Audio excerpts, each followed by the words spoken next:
फिर उस आपने बोला कि इस रिलीजन का क्या बेनिफिट है? क्या फ़ायदा है? हमको हर जगह तो नुकसान ही दिखाई दे रहा है। अरे भाई, आपको नुकसान दिख रहा है, क्योंकि सारा का सारा रिलीजन है। एथिस्ट तो अब आ रहा है ना। चलो मान ली जाए कि आप स्टार्टिंग से अगर आप देखेंगे तो रिलीजन ही है। तो लड़ाई झगड़ा ये फ्री विल का जो कॉन्सेप्ट है, लोगों की इच्छा पर है ना, वो गलत कर रहा है। तो इतना मार काट देख रहे हैं। जिस दिन इस पूरी यूनिवर्स में, जिस दिन इस पूरी दुनिया में, यूनिवर्स नहीं पूरी दुनिया में एथिस्ट एथिस्ट क्या 40 से 50% अगर एथिस्टिक कंट्री हो जाए, ठीक है, तो ज्यादा होगा। क्योंकि आपको डर सिर्फ किससे रहेगा? उस कंट्री के रूल से। ठीक है, कि पकड़ा ना जाए। आप उस रूल से बच जाइएगा। क्या जरूरत है आपको ईमानदारी दिखाने की? क्या जरूरत है कि आप किसी के साथ सही करें? क्या जरूरत है भैया? सामने आप नहीं कीजिएगा, अंदर वो दिखावा हो जाएगा। ठीक है, अंदर आप बेईमान बन जाइए, क्या फर्क पड़ता है? आपको डर तो नहीं है। लेकिन एक जो आस्तिक है, जो गॉड को मान रहा है, आप हो या ना हो, कानून रहे या ना रहे, वो डरेगा कि हमको हिसाब देना है। आपको तो डर ही नहीं, हिसाब कहाँ देना है? जितना लूटना है, जितना मर्डर करना है, जितना रेप करना है, क्या फर्क पड़ता है? ठीक है, वो आपका मुखौटा है ये दोहरी शख्सियत वाली। ठीक है, जिस दिन एथिस्टिक हो जाएगा, इससे ज्यादा खतरनाक क्राइम और मर्डर होगा। आप देख लीजिए दूसरे कंट्री में क्राइम का रेशियो किस तरीके से अलग अलग तरीके से अपनाया जा रहा है। तो आप ये ना कहें कि क्या फायदा है रिलीजन से, ये बढ़ेगा। फायदा बहुत कुछ है। हमको बिलीव होता है कि हमको जस्टिस मिलेगा। आपको बिलीव नहीं है कि जस्टिस बस इस दुनिया तक ही है?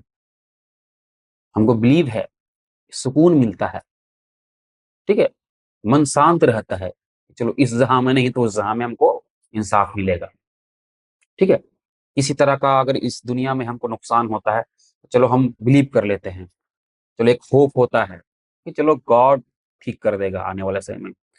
ठीक है, आपको नहीं। आपको जो कुछ भी है, सब कुछ ही है। ठीक है, तो आप एंजाइटी के शिकार होंगे। ठीक है, आप संतुष्ट नहीं होंगे, सुकून में नहीं रहेंगे, फ्रस्ट्रेट रहेंगे आप। ठीक है, आप कहीं ना कहीं सुसाइड का शिकार ज्यादा होंगे। आप देख लीजिए, सर्वे है कि रिस्क ज्यादा बढ़ जाएगा। जो भी एथिस्टिक कंट्री है या एथिस्ट को मानते हैं, वो ऑब्सेशन का, एंजाइटी का, वो होपलेस, उसको दुख दर्द सहने का जो शक्ति है उसके पास कम होता है। सुसाइड साइकेट्रिस्ट आप देखिए, सबसे ज्यादा साइकेट्रिस्ट कहाँ मिलेगा आपको? आप देखिए यूरोपियन कंट्री में। जिन कंट्री में एथिस्टिक व्यू को अगर फॉलो किया जा रहा है, वहां ज्यादा मिलेगा आपको, क्योंकि उसको जरूरत है। जो रिलीजन या गॉड को मानता है उसको कोई जरूरत नहीं है, उसको बिलीव है। अब ये नहीं कह सकते हैं कि रेशियो ज्यादा उसका होगा, एवरेज ज्यादा उसका होगा। इसका इधर का एवरेज क्या होगा? कम होगा।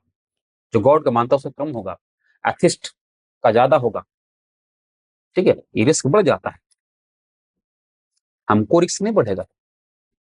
नॉर्मली हम ये मान लेंगे, ठीक ऊपर वाला ठीक कर देगा। बीमारी लग गया है, हो गया है, ठीक कर देगा ऊपर वाला, लग जाएगा।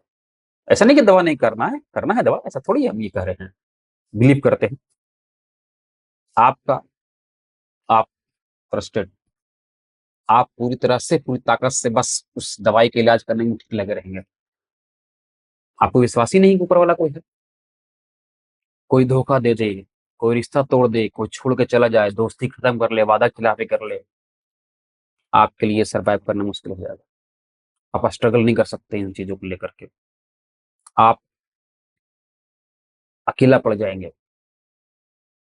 आप एंजाइटी, होपलेस, ऑप्शन का शिकार हो जाएंगे, सुसाइड करेंगे लास्ट में। रिस्क बढ़ता है। केस को क्या है? छोड़ो, चला गया, कोई बात नहीं, ये लिमिटेड लाइफ है, ठीक है। इसके बाद का जिंदगी की तैयारी लोग करते हैं, बिलीव करते हैं गॉड पर, धोखा दिया है, गलती किया है, बेईमानी किया है, तो उसका हिसाब ऊपर वाला करेगा। हाँ, ये मान लेते हैं, मन संतुष्ट हो जाता है, ज्यादा सोचते नहीं है। लेकिन आपका प्रॉब्लम, ये नुकसान है, और ये रिलीजन फायदा देता है, बहुत कुछ फायदा है, आप सोच भी नहीं सकते। इतने कम समय में हम ज्यादा बातें नहीं कर सकते, वीडियो बहुत लंबा हो जाएगा, फिर आप देखना बंद कर दीजिएगा, क्या पका रहा है। चलिए फिर अलग अलग टॉपिक पर बात करेंगे, अलग अलग वीडियो आएगा, तो उस पर हम डिटेल से बात करेंगे।